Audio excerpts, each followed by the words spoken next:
창세기 12장 1절에서부터 3절, 저희 얼마 이렇게 길지 않으니까 같이 함께 봉독하면 좋겠습니다. 1절부터 같이 읽겠습니다. 시작. 여호와께서 아브라함에게 이르시되 너는 너의 고향과 친척과 아버지의 집을 떠나 내가 내게 보여줄 땅으로 가라. 내가 너로 큰 민족을 이루고 내게 복을 주어 내 이름을 창대하게 하리니 너는 복이 될지라.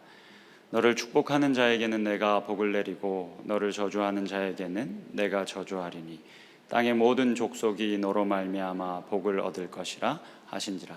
아멘. 여러분 반갑습니다. 한 주간 또 잘 지내셨습니까? 오늘은 저희가 특별한 분을 모셨습니다. 배춘섭 교수님이신데요. 지금은 총신대에서 선교학을 가르치고 계십니다. 그래서 오늘 저희가 7월, 8월 뜨겁게 이제 국내 선교도 하고 해외 선교도 했지 않습니까? 저희가 그 선교를 하면서 선교를 여기서 끝내지 말고 우리가 계속해서 흩어지자, 계속해서 선교적인 삶을 살아가자라는 이야기들을 많이 했습니다. 그래서 오늘 이 시간을 통해서 우리가 왜 흩어져야 하는지, 왜 그리스도인들이, 왜 교회가 흩어지는 것이 합당한지 우리가 창세기 12장을 중심으로 교수님을 통해서 함께 나눌 수 있는 시간이 되면 좋겠습니다. 교수님 나오실 때 우리 박수로 환영의 인사를 대신하겠습니다.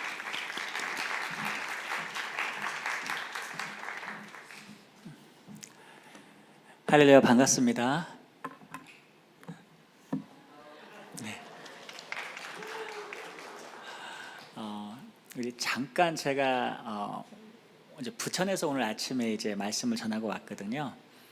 제가 이제 혹시라도 좀 늦을 것 같아서 어저께는 이제 1시 좀 넘어갈 수도 있겠습니다. 목사님께 말씀을 드렸는데 하나님 은혜로 이게 40분 만에 온 거예요.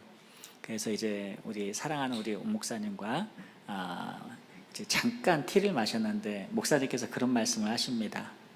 우리 청년부가 그 마음이 굉장히 따뜻하고 그 말씀을 잘 받는 우리 청년들인데 아마도 이게 너무 양반과 같아서 이게 막 뜨겁게 막 반응은 안 할 수도 있습니다. 그래서 제가 그렇게 말씀을 드렸어요. 베레아 사람들이군요. 우리 신학교에서는 이렇게 하면 뻥 터지는데 이 사도행전을 보게 되면 베레아 사람들이 하나님 말씀을 묵상하잖아요. 심사숙고하고. 제가 오늘 보니까 여러분 양반들이 많이 계신 것 같습니다. 괜찮고 잠깐 기도하고 말씀 볼까요? 하나님, 이 시간에 저희가 하나님 말씀을 통해서 교회가 왜 복의 통로가 되어야 하는가를 저희가 말씀을 통해 깨닫고 주의 말씀을 받아서 저희가 평생 동안 주의 복음을 흘려보내는 의의 도구 그리고 복의 통로가 되는 그러한 복된 삶을 살게 해 주시옵소서. 예수님의 이름으로 기도드립니다. 아멘. 여러분, 오늘날은 한마디로 갈등의 시대입니다. 어느 길로 가야 될지 우리가 그 향방을 없어올 정도로 굉장히 이 세상은 갈등과 정쟁이 굉장히 지나치게 계속해서 증가되고 있습니다. 한마디로 우리는 말 그대로 균열의 시대를 살아가고 있습니다. 지금 세상은 지정학적인 갈등과 전쟁, 그리고 경제적인 불균형, 그리고 기후재난과 정치적 양극화로 인해 흔들리고 있습니다. 그리고 그 충격은 사회 모든 전반적인 영역에 걸쳐서 개인뿐만 아니라 각 조직과 공동체에까지 균열을 자아내고 있습니다. 2025년 현재 유럽에서는 여러분 알다시피 러우 전쟁이 장기화되고 있고 중동 지역에서는 여전히 폭력과 보복의 악순환 속에서 헤어나오지 못하고 있습니다. 또 미국과 중국의 패권 전쟁은 단순한 무역 전쟁을 넘어서 글로벌 공급망과 국제 질서 자체를 재편하고 있고 한반도 역시도 그 긴장과 대립의 먹구름 아래에 놓여 있는 그런 상황입니다. 문제는 이런 외적인 그러한 갈등과 정쟁에만 있는 것은 아닙니다. 대한민국 사회 내부를 시선을 거기에 좀 들여다보게 되면 공동체의 기반이 무너지고 있다는 것을 실감하게 됩니다. 세대 간의 대화는 단절되고 있고 정치적 이념과 신념의 다름이 심지어는 이 적대감으로 증폭되고 있습니다. 그리고 디지털 미디어의 확산으로 말미암아 이 공동체적인 그런 삶이 단순히 어떤 개인적인 취향과 그리고 정보의 거품 속으로 흘러가는 그러한 상황을 우리는 보고 있습니다. 더구나 오늘날에는 이 가족이라는 가장 기본적인 공동체마저도 해체되고 있고, 청년들은 미래에 대한 희망을 잃고 고립과 불안에 시달리고 있는 그러한 실정입니다. 얼마 전 미디어에서도 방송을 했지만 히키코모리 일본에서 겪었던 젊은이들의 어떤 그러한 증상들이 우리 대한민국 사회에서 점점 그러한 증상을 나타낸 청년들이 저변을 넓혀가고 있다는 것을 사회 문제로 대두하기도 했습니다. 그러나 가장 심각한 문제는 이러한 사회적 갈등과 해체의 소용돌이 속에서 주님의 몸된 교회마저도 그 불안과 혼란으로부터 안전지대 속에 있다라고 느끼지 못하는 그러한 사람들이 조금씩 늘어나고 있다는데 그 심각성을 살펴볼 수 있습니다. 세속주의 물결 속에서 신앙은 사적인 영역으로 물러가고 있고, 교회는 더 이상 공적인 윤리와 가치의 등대 역할을 감당하지 못한다라고 생각하는 그러한 세상 사람들의 시선도 따갑게 우리에게 다가오고 있습니다. 심지어 교회 안에서조차 어떤 교회에서는 내부적인 갈등과 분열, 그리고 교리적인 혼란과 선교적인 정체성이 상실되는 듯한 많은 그러한 여러 문제들이 터져나오고 있습니다. 그래서 오늘날 젊은 친구들이, 청년들이 이렇게 묻습니다. 목사님, 지금 우리 교회는 어디로 가고 있습니까? 목사님, 과연 교회는 무엇을 위한 공동체이고 무엇을 위해 존재하는 것입니까? 목사님, 이 절망의 시대에 이렇게 갈등과 쟁점과 균열이 나타나고 있는 이 시대에 교회가 해야 될 사명은 무엇입니까? 이처럼 복잡하고 무너진 세상 속에서 우리가 어떤 길로 가야 하는 것이 옳은지, 또 우리의 엔티티, 정체성과 그리고 개인적인 아이덴티티와 그리고 우리의 정체성의 공동체의 어떤 실존과 정체성을 우리가 발견한다면 과연 어떤 일을 하고 어떤 사명을 감당하는 것이 옳은 것인지 우리는 매우 궁금해할 때가 있습니다. 놀랍게도 이러한 우리의 질문 앞에서 성경은 아주 오래된 이야기, 오늘 우리가 함께 읽은 창세기 12장에 등장하는 한 사람, 아브라함의 부르심과 하나님의 언약 속에서 우리가 그 해답을 찾아볼 수가 있습니다. 하나님께서 말씀하십니다. 너는 그의 고향과 너는 너의 본토 친척 때 아비 집을 떠나 내가 내게 지시할 땅으로 가라 라고 말씀하신 이 말씀 앞에서 우리는 단순히 한 개인의 아브라함의 그러한 언약이 아닌 바로 우리 교회 공동체에게 주신, 언약 백성에게 주신 그런 하나님의 말씀으로 우리는 받아들여야 합니다. 사실 오늘 주시는 이 말씀은 창세기 1장부터 11장까지 보게 되면 인류의 타락과 흩어짐이 나타나게 되는데, 더 특정한다면 하나님을 배반하고 하나님의 심판을 받았던 그러한 상황에서 주어진 그러한 메시지이기 때문에 이 아브라함의 언약은 굉장히 우리에게 특별한 언약이고, 그리고 우리의 실수와 우리의 넘어짐 앞에서도 하나님의 일방적인 은혜를 부어주신 은혜 언약으로 구분이 되고 있습니다. 따라서 아브라함의 언약은 고대에 어떻게 하나님께서 이 아브라함을 부르셨는가, 아니면 이스라엘이 태동하게 되었는가에 거기에 중점을 두어서 해석할 수만은 없습니다. 오히려 인간의 타락 속에서도 우리의 실수 앞에서도 온 세상의 회복과 구속을 향하신 하나님의 택정한 백성을 구원하시고자 하나님의 사람을 불러내시는 그런 하나님의 구속사 가운데에서 오늘 언약을 해석하는 것이 오늘 하나님께서 우리가 반드시 들어야 될 이 어지러운 세상 속에서 우리의 공동체가 어떻고 우리가 할 일이 무엇인가를 명확하게 제시하는 그러한 진리의 말씀인 것을 우리는 알 수가 있습니다. 그래서 하나님께서 오늘 저와 여러분에게 이렇게 말씀을 하십니다. 너는 복이 될지라. 한번 따라할까요? 너는 복이 될지라. 여러분 좀 창피하세요? 크게 한번 해보겠습니다. 옆 사람에게 너는 복이 될지라. 너로 말미암아 모든 족속이 복을 얻을 것이라. 오늘 이 말씀이 우리에게 주시는 하나님의 그 언약이 무엇인지, 그리고 이 언약의 말씀을 붙들면 어떤 일들이 나타나는가에 대해서 우리가 잠시 한번 살펴보고, 오늘 여러분이 말씀을 통해서 여러분의 정체성과 그리고 공동체에 나아갈 방향을 다시 한번 굳게 붙드는 귀한 은혜의 시간이 되기를 바라겠습니다. 자, 그렇다면 하나님 말씀 안으로 들어가 보겠습니다. 우리 2절 말씀 같이 한번 크게 읽겠습니다. 시작. 내가 너로 큰 민족을 이루고 내게 복을 주어 내 이름을 창대하게 하리니 너는 복이 될지라.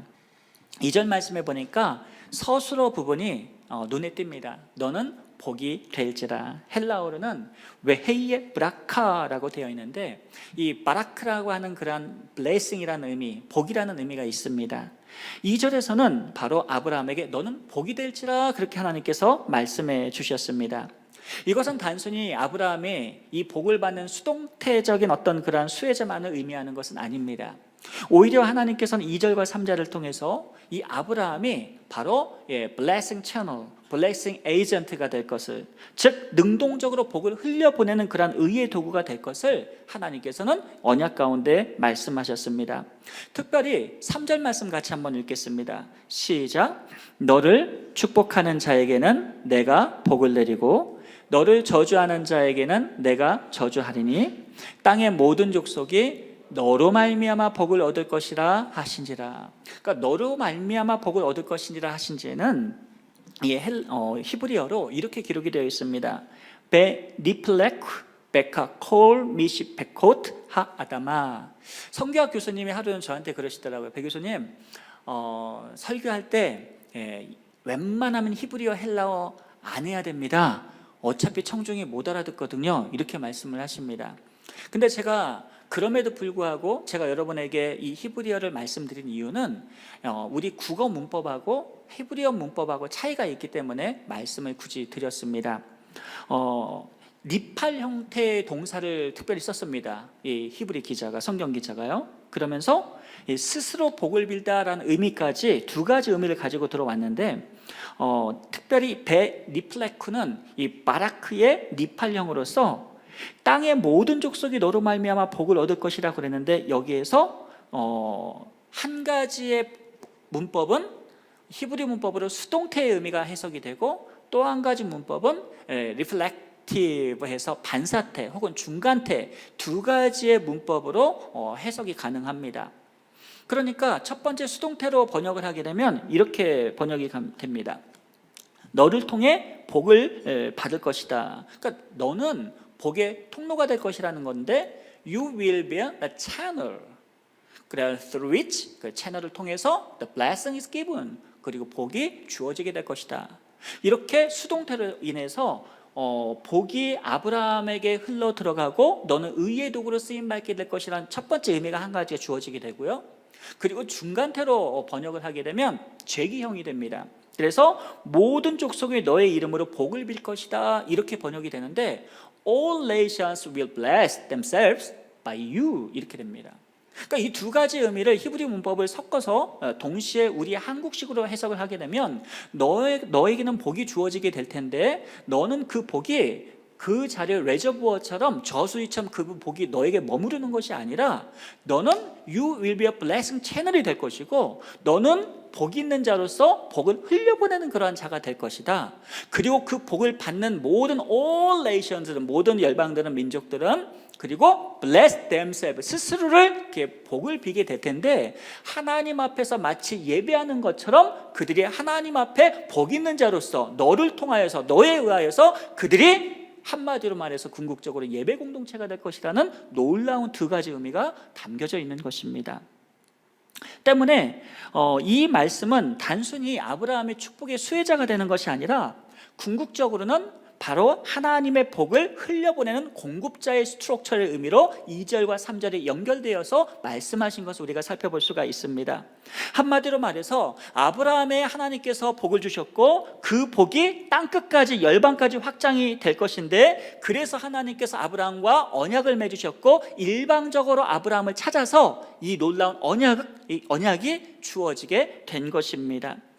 그래서 구약학자 크리스토퍼 라이트는 이렇게 설명합니다.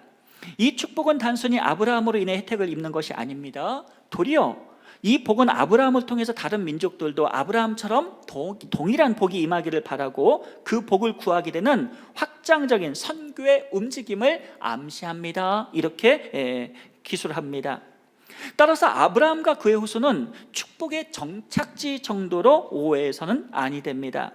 하나님의 백성은 다른 민족들이 하나님의 복을 받도록 돕는 자이고 쓰임받는 자들인 줄 믿습니다. 흥미로운 사실은 사도 바울이 이 본문을 갈라디아서 3장 8절과 9절에서 구속사적으로 인용하면서 재해석했다는 데 있습니다. 사도 바울은 갈라디아서 3장 8절에서 이렇게 선언합니다.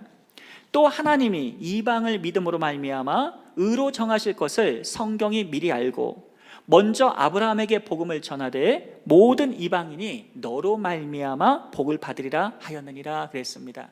여기서 눈에 띄는 그런 핵심적인 그런 구절은 성경이 미리 알았다는 것입니다. 하나님께서 아브라함을 부르신 목적 자체가 하나님이 이방이 믿음으로 말미암아 의로 정하실 것, 즉 이신칭의 사상입니다. 로마서 1장 17절에 나와 있는 것처럼 기록된 바 복음에는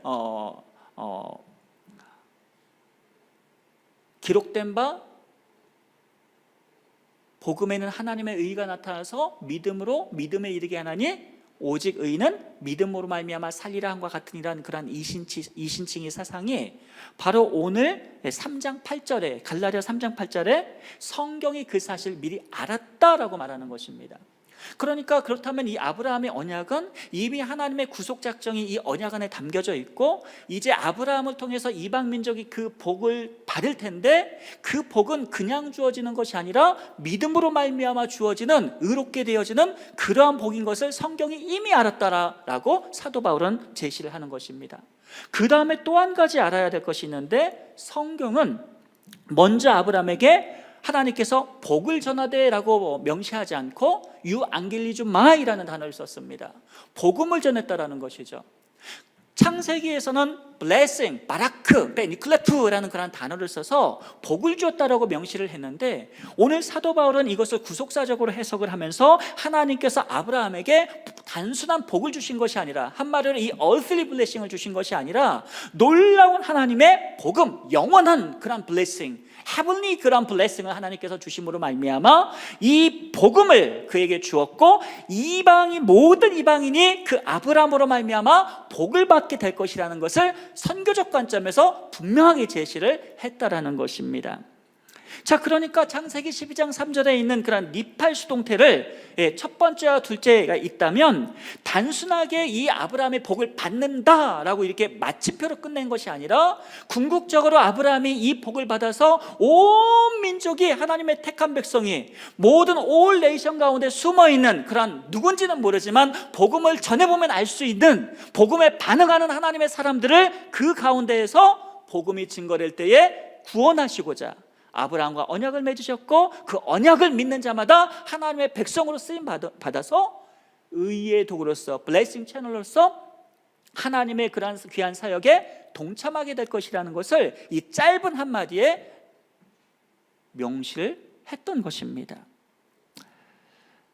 우리는 이 갈라디아서 3장 8절과 9절 말씀을 통해서 놀라운 신학적인 그런 명제 몇 가지를 발견합니다. 첫 번째는 구원은 민족적 출신이 아니라 믿음으로 말미암는다는 것이죠. 이신식인 사상입니다. 여기서 비껴간 민족이 바로 유대 민족이었습니다. 잠시 우리가 논의하기로 하고, 두 번째는 아브라함의 자손은 육체의 후손이 아니라 믿음의 후손이다라는 것. 로마서 4장의 귀한 말씀이 여기에 한 구절에 두 번째 기독론 신학이 담겨져 있고, 마지막 세 번째가 하나님의 구원 계획인데 그 구원 계획은 바로 하나님의 백성을 통해서 이 복음을 통해서 복음 전달을 통해서 하나님의 백성이 구원받을 것이라는 선교신학적 관점이 세 가지의 명제가 이 짧은 구절 속에 담겨져 있는 것을 볼 수가 있습니다. 더 우리가 문맥적 관점에서 우리가 구조적 관점에서 이 창세기 12장 오늘 본문 말씀을 살펴보게 되면 여러분 창세기 1장부터 11장까지는 전 인류사가 직결된 역사적 흐름입니다. 3장까지 보게 되면 프리히스토리 원역사 이야기가 나오고 있고 그 다음에 히스토리 내용이 남겨져 있는데 11장까지 와서 바벨탑 사건이 나타납니다. 11장 1절부터 9절까지는 인간이 하늘까지 다 오르려는, 즉 하나님처럼 되고자 하는 하나님의 주권에 그런 반항하는 그런 사건입니다. 그들의 교만함으로 말미암아 결국 하나님께서 그들에게 심판하시고 언어가 혼잡하게 됨으로 말미암아 지리적으로 사람들이 스케일로 흩어지게 되고, 더 정확하게는 하나님과의 관계가 단절이 되어서 이제 인류는 이전처럼 하나님과의 그런 관계를 맺을 수 없게 되었고, 그리고 그 결과 인간들은 흩어진 뿐만 아니라 인간 공동체 안에서도 파괴와 해체가 역사가 되풀이되는 그런 갈등이 사라지지 않는 그런 사태가 벌어지게 되었습니다. 이 정도 되면 우리 인간들은 하나님과의 관계 속에서 파괴가 된 그러한 관계, 그리고 사람들 관계 속에서도 쟁점과 갈등이 엄청나서 서로 연합할 수 없는 관계라면 너무너무 지옥과 같은 삶이었을 것입니다. 그 고통 가운데, 절망 가운데 있는 그런 깜깜한 어둠 가운데 있는 그러한 상황 속에서 하나님께서는 우상 숭배하는 그러한 집안에 찾아가서 아브라함을 찾아가셔서 언약을 맺어주셨습니다. 이 사건은 보통 사건이 아닌 거죠. 여러분, 저와 여러분의 존재는 어떤 존재냐면, 우리가 하나님을 열심히 찾아서 우리가 신앙이 좋아지고 예수님 잘 믿게 된 것이 아니라, 하나님이 이미 여러분이 존재하기도 전에, 여러분의 엔티티가 실존하기도 전에 에베소서 1장 4절의 말씀처럼 창세전에 여러분을 하나님 백성 삼기로 택정하셨고, 그때는 시공간조차 없었습니다.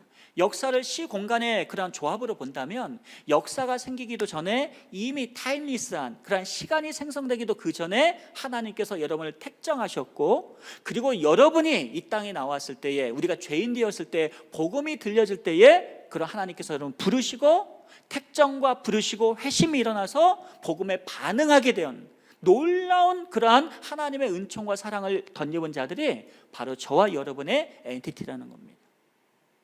할렐루야. 그러니까 우리가 예수님을 믿게 된 것은요, 전적으로 하나님의 은혜인 것입니다.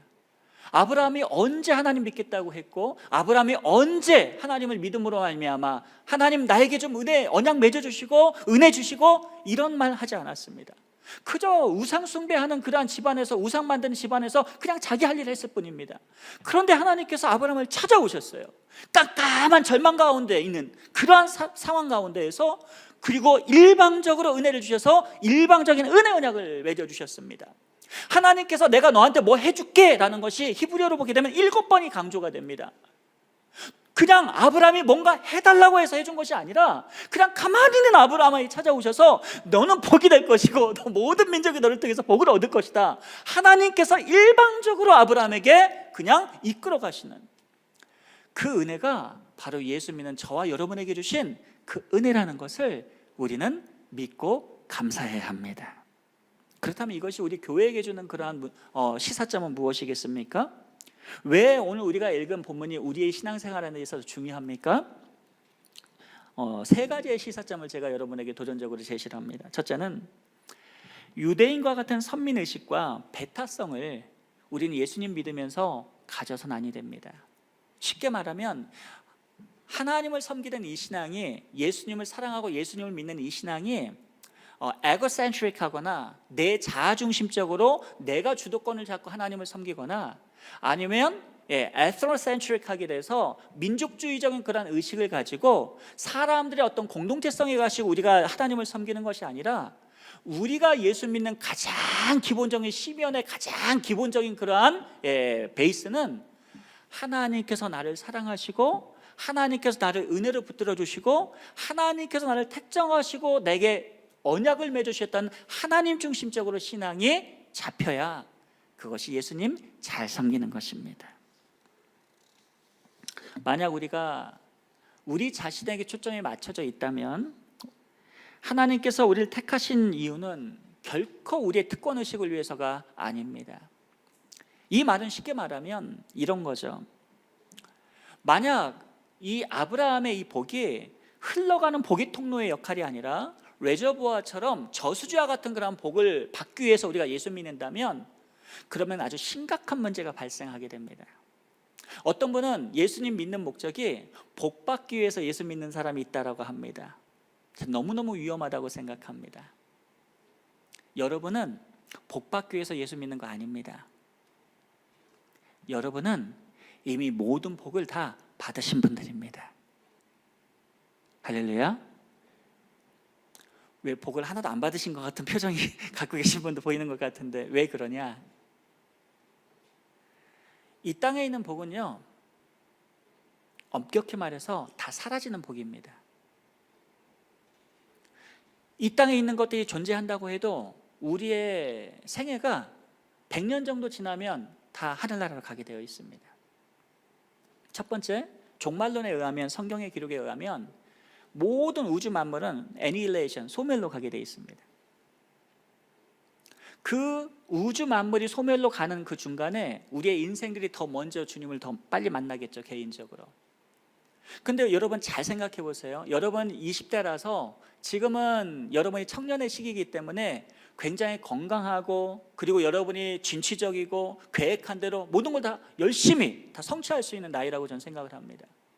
근데 제가 연세 드신 권사님들 또 장로님께 여쭤보게 되면 나이가 80, 7, 80이 넘어가게 되면 모든 것이 다 평등해집니다.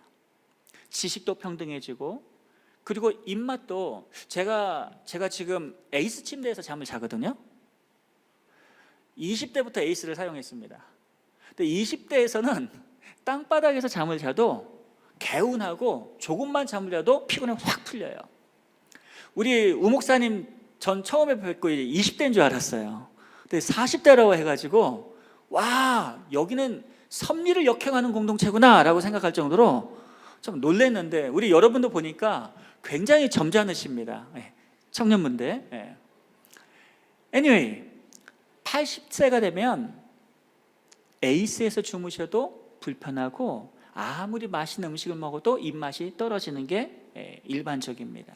무슨 얘기를 하는 것입니까? 세상적인 복은요, 사실 다 순간적인 것에 분해요.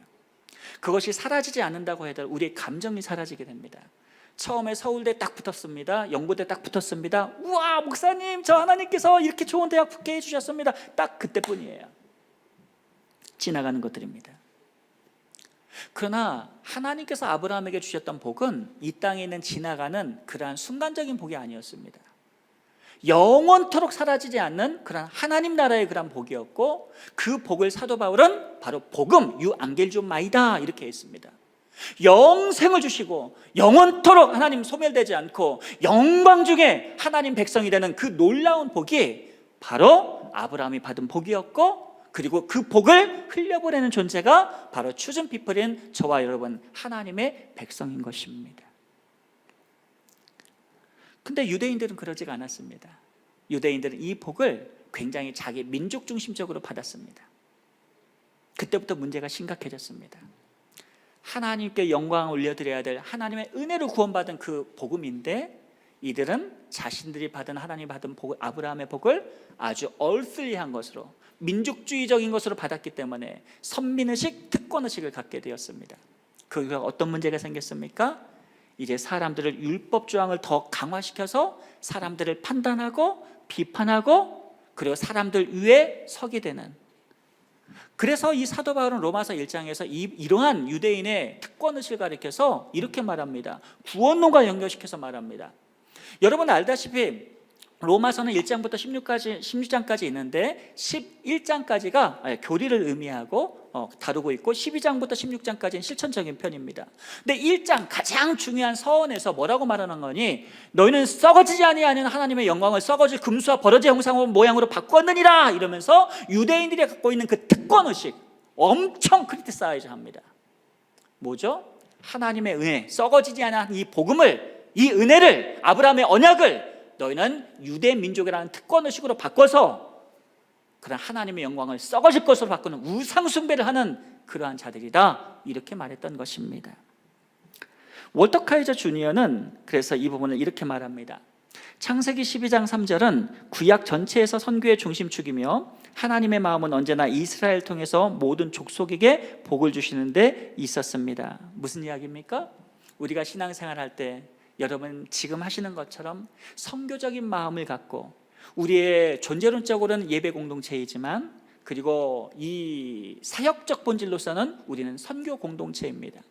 예배 공동체와 선교 공동체는 분리되는 것이 아닙니다.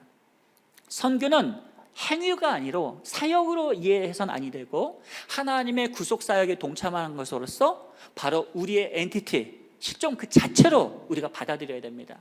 즉 살아있는 사람이 행동하는 것처럼 예배 공동체는 자연스럽게 예수의 복음을 흘려보내는 그러한 선교 공동체로서 함께 분리되지 않고 한 공동체로 나아가야 된다는 것입니다. 만약 예배 공동체는 되어 있는데 선교하지 않는다, 저는 그 공동체를 죽은 공동체라고 말합니다. 살아있는 몸은 갖고 있는데 행동이 따라오지 않는다면 우린 그 사람을 시체라고 말하는 것처럼, 예배 공동체와 선교 공동체는 주님 오실 때까지는 결코 분리되는 법은 없습니다. 그리고 이 선교 공동체는 주님께서 오시는 컨서메이션, 궁극의 완성이라는 마지막 종말에는 주님께서 말씀하신 대로 그때는 이제 구원의 문이 닫히게 되고 모든 새하늘과 새 땅으로 하나님께서 새로운 그러한 지금과는 새로운 역사를 쓰시는 그러한 시기이기 때문에 그때는 선교 공동체가 사라지게 됩니다. 두 번째로 교회는 기복적이며 샤머니즘적인 성격의 유혹을 좀 경계할 필요가 있습니다. 우리는 자꾸 복을 생각할 때 자꾸 내 소유 중심으로 이 믿음을 받아들이는 경우가 있습니다. 그리고 이 복이 너무 지나치게 자기의 소유가 되면 자신이 어떤 특별한 영적인 사람으로 생각을 해서 그렇게 자신을 특화해서 생각할 때가 종종 있습니다. 하나님께서 너무너무 싫어하는 그러한 신앙관입니다. 그러한 신앙관에서 모든 이단들이 나오게 되고 하나님의 주권이 침해를 받게 됩니다. 우리 신앙관은 하나님의 구속사를 인정하고 하나님의 주권을 존중하며 그 안에서 하나님께 주신 사명 감당하는 하나님 백성으로서 삶을 살아가는 그러한 삶을 살 때 가장 행복한 인생, 가장 위대한 인생을 살 수 있게 됩니다. 그래서 본문은 말합니다. 하나님께서 주신 복은 소유가 아니라 믿음입니다. 그리고 복음을 믿는 믿음은 반드시 이웃과 열방을 향한 복의 통로로서 흘려보냄으로써 모든 민족 땅끝까지 보내야 합니다. 이것이 바로 저와 여러분이 갖고 있는 하나님의 사명적 선언입니다. 마지막 선교적 정체성에 대해서 한번 말씀드리겠습니다. 그렇다면 왜 복의 흐름이 중요한가? 왜 베니플레쿠라고 하는 이러한 복의 흐름으로 우리가 신앙생활 해야 되는가? 첫째는 만약 누군가 하나님의 복을 받아서 잘 사는 삶을 산다고 했다면, 예를 들어서 복 받기 위해서 신앙생활 했는데 진짜 복을 받았다고 한번 가정해 보겠습니다. 사업도 잘 되고 성공했고 사람들한테 인기도 좋고 모든 걸 잘 누리고 있다 한번 생각하겠습니다. 그러면 그 사람은 하나님의 주신 이 아브라함의 언약적 관점에서 사명을 생각하고 있는 사람은 그 복을 흘려보내기 때문에 복음의 전도자가 되겠지만, 복 받기 위해서 신앙생활하는 사람은 결국 복을 잘 받았기 때문에 다른 형제자매를 반드시 비판하는 자리에 서게 됩니다. 아니, 나는 이렇게 예수 잘 믿어서 열심히 내가 해서 내가 이렇게 복을 받았는데 너는 왜 복을 왜 못 받는데? 이런 생각하게 되는 거죠. 지금도 고통받는 그런 교회들이 많이 있습니다. 전쟁 가운데 있는 그런 교회들, 시리아에 있는 교회들, 무슬림, 힌두권에 있는 그런 교회들, 공산권에 있는 교회들, 얼마나 고난받는 우리의 형제 자매들이 많은지 모릅니다, 지구촌에. 그런데 이러한 유대적 시각을 갖고 있다면 그 형제들을 한 마음으로 하나님 백성으로 보는 것이 아니라 뭔가 문제가 있으니까 여전히 복을 못 받은 거 아니냐, 자꾸 자기 중심적인 그러한 해석을 하게 된다는 것입니다. 또 한 가지는 그렇게 되면 신앙의 예수 믿는 신앙관 자체가 행위 중심적이고 공로 사상에 사로잡힌 공로적 신앙생활관을 형성하기 쉽습니다. 그렇게 되면 다른 사람에게 복음을 전할 특별한 그러한 이유를 찾지 못하게 됩니다. 하나님의 전적인 은혜로 우리가 구원받은 건데, 우리가 예수 믿다 보게 되면 그럴 수 있습니다. 열심히 새벽 기도하고 뭐 했더니 하나님 이런 은혜를 주셨더라. That's okay. 그러나 본질적으로 우리가 하나님 백성으로 존재할 수 있는 이유는 하나님이 여러분을 택정하셨기 때문에 우리의 존재됨이 가능하게 된 것입니다. 사랑하는 우리 청년 여러분, 사회가 좀 어지럽습니다. 균열이 나타나고 있고, 그리고 예전보다 더 똑똑하고 더 많이 배운 세대입니다. 분명한 세대입니다. 그렇지만 이러한 세대를 겪게 하신 것은 바로 여러분이 충분히 이 세대를 이겨낼 수 있고 충분히 이 세대를 변혁시킬 수 있는 세대이기 때문에 하나님께서 지금 이 시기에 여러분을 부르신 것입니다. 할렐루야. 여러분 분위기를 약간 좀 좋게 해야 될 것 같습니다. 여러분 혹시 getting shrek라는 단어 들어본 적 있습니까? 나 슈락당했다 이런 얘기 들어본 적 있어요? 한 분도 없습니까? 요새 MZ 세대 가운데에서 슈렉당했다는 얘기 유행어가 있답니다. 우리 들어보셨어요? 반주 이게 기타리스트? 들어보셨어요? 안 들어보셨어요? 아니 웃고 계시길래 저는 알고 있는 줄 알았습니다. 그게 뭐냐면 요새 상처받기 싫어하잖아요, 청년들이. 그러니까 젊은 세대 가운데에서 이성교제를 하는데 일부러 슈렉처럼 못생긴 사람하고 이성교제를 한대요. 그럼 이제 속마음은 이건 거죠. 내가 못생긴 사람하고 내가 이성교제를 하게 되면 그 사람이 나한테 잘 챙겨주겠지, 나 상처 안 주겠지, 나만 좋아해 주겠지, 이러한 동기로 못생긴 사람하고 이성교제하는 것을 슈렉 같은 사람하고 이렇게 이성교제를 했는데, 근데 어디 인간이 그렇습니까? 그 슈렉 같은 그런 친구가 항상 내 마음에 들게 합니까? 나에게 또 상처를 줍니까? 상처를 주는 거죠. 상처 받았을 때 그때 getting shreked 나 슈렉 당했다는 말을 쓴다고 합니다. 무슨 얘기를 하고 싶은 거냐면 사람에게 가장 중요한 것은 내면인 거죠.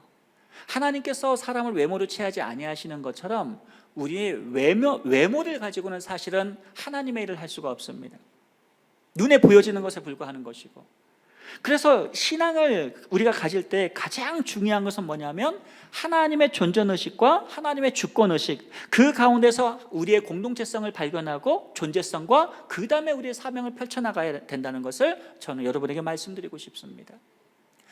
특히나 지금처럼 어려운 시대에 여러분을 청년으로 부르셨다면 이 어려운 시대에 능히 이 어려운 시대를 변혁시키고 복음을 증거하고 이 땅 가운데 다니엘처럼 요셉처럼 다윗처럼 하나님께서 쓰실 위대한 사역을 위한 그러한 공동체가 바로 여러분의 공동체고 우리의 공동체고, 그리고 여러분을 하나님의 아브라함의 부르신 것처럼 의의 도구로 여러분을 이 시대에 불러주셨다는 사실을 오늘 말씀을 통해서 그 언약을 여러분의 언약으로 믿으셔야만 합니다.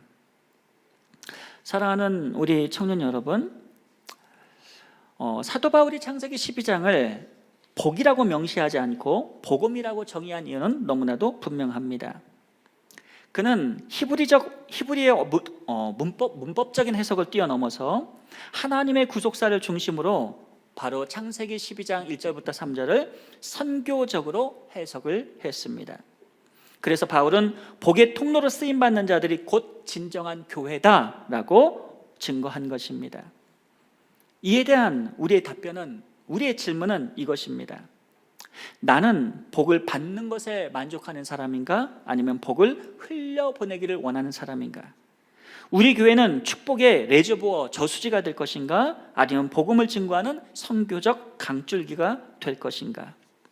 그리고 우리의 인생은 아브라함의 믿음의 후손의 계승자로서 본질적인 그러한 교회를 추구하며 인생을 살아갈 것인가에 대한 질문에 대한 답변일 것입니다. 그는 갈라디아서 3장 8절에서 하나님이 이방을 믿음으로 의롭다 하실 것을 성경이 미리 알고 아브라함에게 복음을 전했다라고 해석했습니다. 따라서 이 시대의 중요한 질문들, 사안들, 교회가 누구인가? 그리고 교회는 이 땅에서 왜 존재하는가? 그리고 우리는 하나님 백성으로서 무슨 일을 해야 되는가에 대한 질문은 바로 오늘 복을 나누고 복의 통로가 되어서 모든 민족이 우리를 통해서 예수 그리스도의 복음이 흘러나가길 그런 소망을 갖고 주의 의를 드러내는 그러한 공동체가 저와 여러분의 예수 믿는 공동체가 되어야 할 것입니다. 기도하겠습니다. 하나님, 이 자리에 하나님 믿음의 아브라함의 후손으로서 세우신 귀한 주의 청년들이 있습니다. 하나님, 주어진 인생을 멋지게 뜻있는 그런 선교적인 삶을 살아가게 하여 주시고, 단순히 복을 바라는 그러한 후손이 아니라 하나님 주신 그 예수 믿는 그 복을 땅끝까지 증거하는 복의 통로로 쓰임받는 귀한 주의 일꾼으로, 주의 거룩한 세대의 다니엘과 같은 세대로 하나님께서 복 주시고 함께하여 주시옵소서. 우리가 복음을 증거하는 그 기쁨으로 주님 만날 때까지 담대하게 아브라함의 언약을 붙들고 살아가는 순전한 주의 백성이 되게 하옵소서. 예수님의 이름으로 기도합니다.